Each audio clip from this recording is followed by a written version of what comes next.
Welcome, ghosts and ghouls, to another installment of Goosebumps Gore.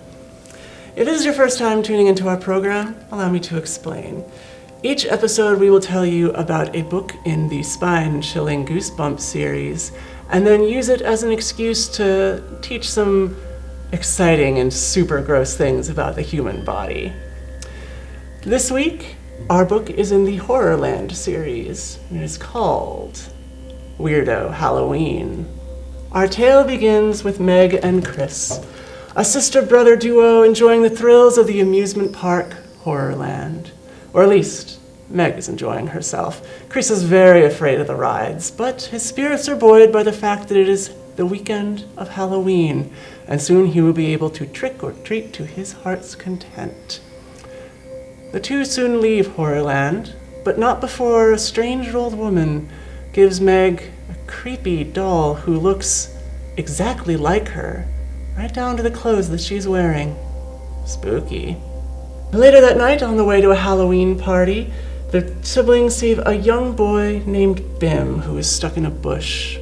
He looks bizarre with his orange skin, 6 fingers, antennae, and an almost cartoony voice. But Meg and Chris shrug this off, assume it's a Halloween costume, and enjoy their party. But when they return home, the strange child is in their bedroom, and Meg and Chris discover the horrifying truth. Bim is not a human at all. He is a powerful alien who relies entirely upon his emotions. When he's happy, when he's nice, he's happy. When he's unhappy, well, you don't want to make him unhappy.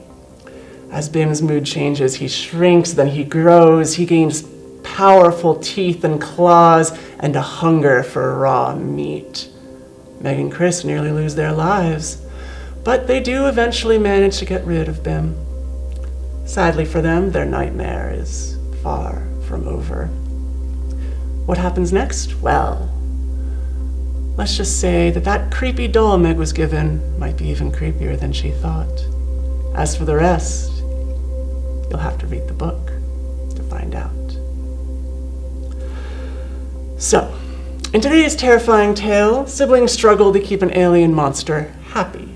But what is happy? What decides when we're happy? Well, that would be the big old gray blob in our head we call a brain. But how does the brain tell the rest of the body about that?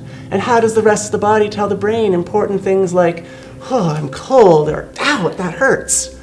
Well, that's where the powerful little cells called neurons come in. A part of the nervous system, they are incredibly important to the human body.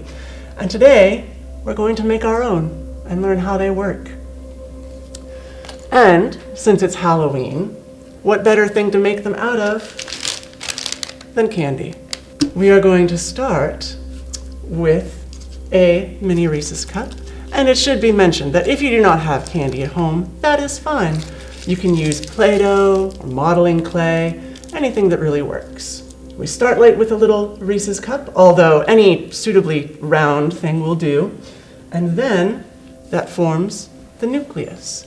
This is the core of the cell. It holds all of the neuron's genetic code, the information it uses to divide and reproduce. Next up, we'll take some airheads or any suitably elastic and squishy candy and wrap it around the nucleus to form the cell body. I'm going to use 2 for this one. It's good to stretch it out a little bit first, too. Now, the cell body is the main body of the neuron. It holds the nucleus and keeps it safe. Attached to the cell body are the dendrites. And the dendrites, I used this sweet tart rope, but you can use any suitably rope-like candy. Twizzlers Pull and Peel are another excellent choice. There's a lot of options. So, we form the dendrites, and the dendrites are root-like structures that act almost like antennae. They receive chemical and electrical signals, basically messages, and take them from other neurons or from different parts of the body, like the muscles. squish those on there. Does need a good bit of squishing, and I do recommend you have something to work on, as it can get a little sticky. It's always good to break off smaller pieces to make more of these branching antennae. One more piece. Voila. Next up, we're going to make the axon. I like to use 2 ropes that are still connected. Pull off part of them. We don't need all of it.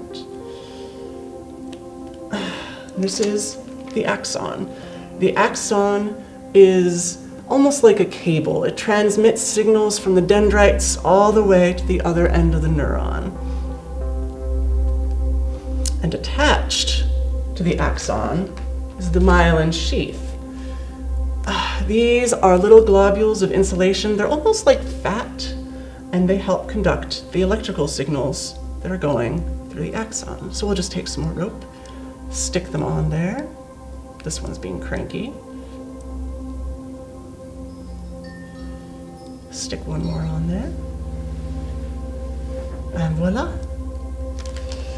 And lastly, we have the synapses.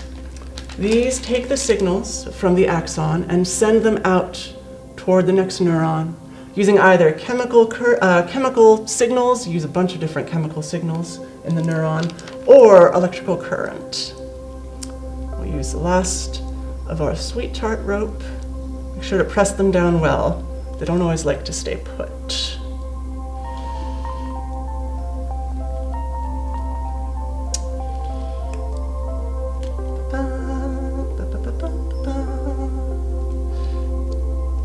And we have our synapses. Again, if the dendrites are like the antennae receiving signals, then the synapses are like the radio transmitter sending them out to the next neuron, or to whatever can hear it. Now, if we have a second neuron, which I do, we can see how these neurons pass messages from the dendrites to the synapses, to the dendrites of the next cell, passing a message over and over from one cell to another, to another, to another, until the message finally gets where it needs to go. Right now, there are billions of cells inside your body playing a very long and very complicated game of telephone. That's it for today's installment of Goosebumps and Gore. I hope we'll see you again next time. Goodbye for now.